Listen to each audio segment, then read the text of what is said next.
Prime gold hub తాకట్టులో ఉన్న బంగారాన్ని విడిపించి తిరిగి కొనుక్కోబడును. For more details 7997990027.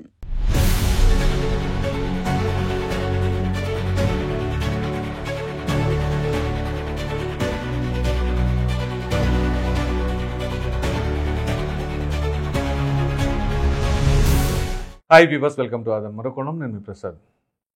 మహిళలపై అనుచిత వ్యాఖ్యలు ఖండించని వ్యక్తికి పూలదండలు. ఇప్పుడు నేను చెప్పిన దాన్ని బట్టి మీకు అర్థమయ్యే ఉంటుంది ఇది ఎవరి గురించి మాట్లాడుతున్నాను అనేది.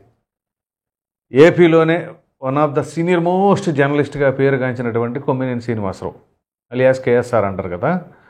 అఫ్కోర్స్ ఇప్పుడు సాక్షి జర్నలిస్ట్ ఆయన ఏదైతే 6వ తేదీ నిర్వహించిన డిబేట్లో భాగంగా అప్పుడు కృష్ణరాజు చేసిన వ్యాఖ్యలు ఎంత వివాదాస్పదమైన వ్యాఖ్యలు, మహిళలందరినీ కూడా కించపరిచేలాగా అవమానపరిచేలాగా చేసిన వ్యాఖ్యలు. ఆ వ్యాఖ్యలు చేసినప్పుడు మరి సీనియర్ మోస్ట్ జర్నలిస్ట్ కదైనా అటువంటి ఆయన కనీసం ఏది ఖండించాలా, ఏది ప్రతిఘటించాలా, దేన్ని ఆపేయాలి, దేన్ని మ్యూట్ చేయాలి ఆ మాత్రం తెలీదా?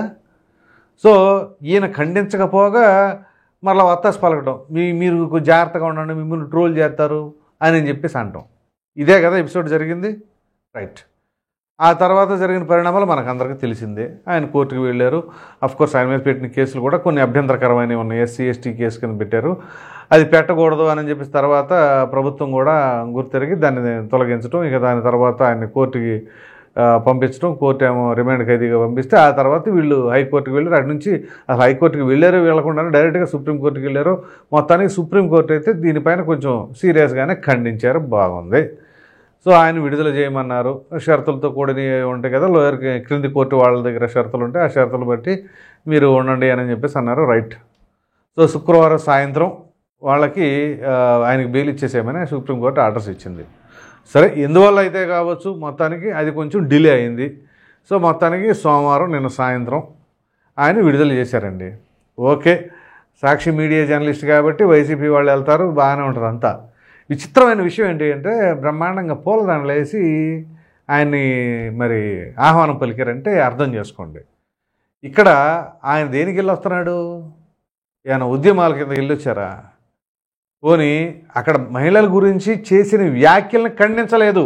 ఆయన అన్నారు అని ఎవరు అన్నట్లు గుర్తుంచుకోండి. మరలా ఆయన మాట్లాడారు, ఆయన అన్నారు అని ఆయన ఎక్కడా మాట్లాడలా, కానీ అది ఖండించాలిగా. సీనియర్ మోస్ట్ జర్నలిస్టు, 50 ఏళ్ల జర్నలిజం, 70 ఏళ్ల వయసు అన్నప్పుడు ఏ మాట ఖండించాలి, దేన్ని సమతంగా ఉండకూడదు అనే విషయం తెలియాలిగా. మరి ఆ వ్యక్తికి ఆయన ఇప్పుడు అరెస్ట్ చేయడం అనేది తప్ప కరెక్ట్ అంటారా? సరే, అది కోర్టులు డిసైడ్ చేస్తే తప్ప కరెక్ట్, అది వేరే విషయం. నైతిక విలువలు అనేవి ఉంటాయిగా, ఆ నైతిక విలువలు ప్రత్యామ్నాయం ఉండాలిగా.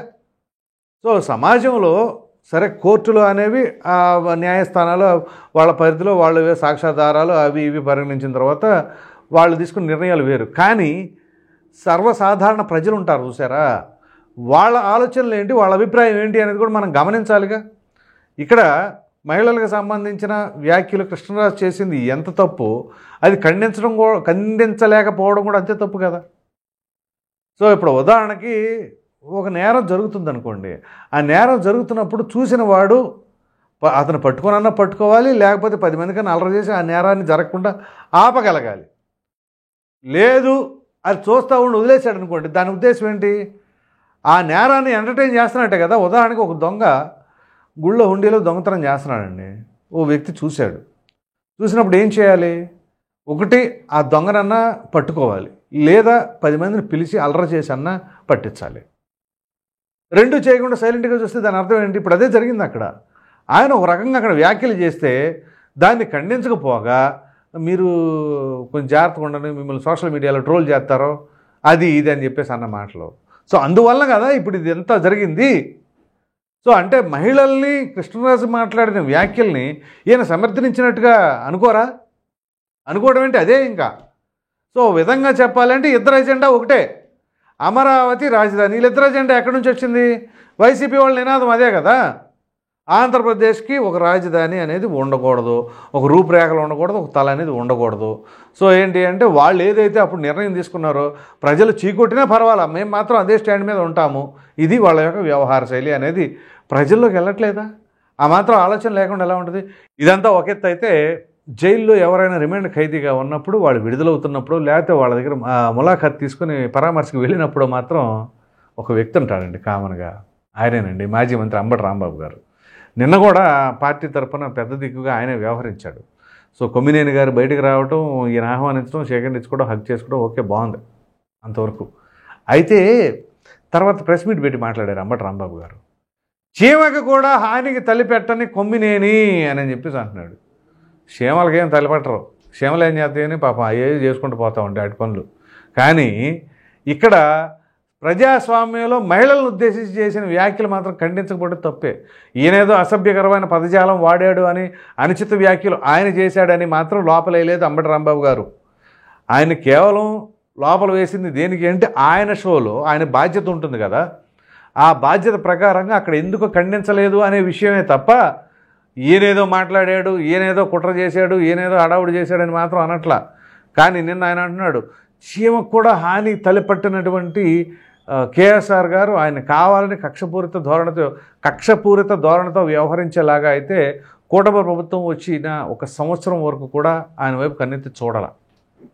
ఎందుకు చూడాల? ఎవరి పని వాళ్ళు చేసుకున్నారు. ఆయన ఎప్పుడు కూడా ఇట్లాంటి వేటికి పాల్పడలేదు, ప్రభుత్వం కూడా పట్టించుకోలేదు.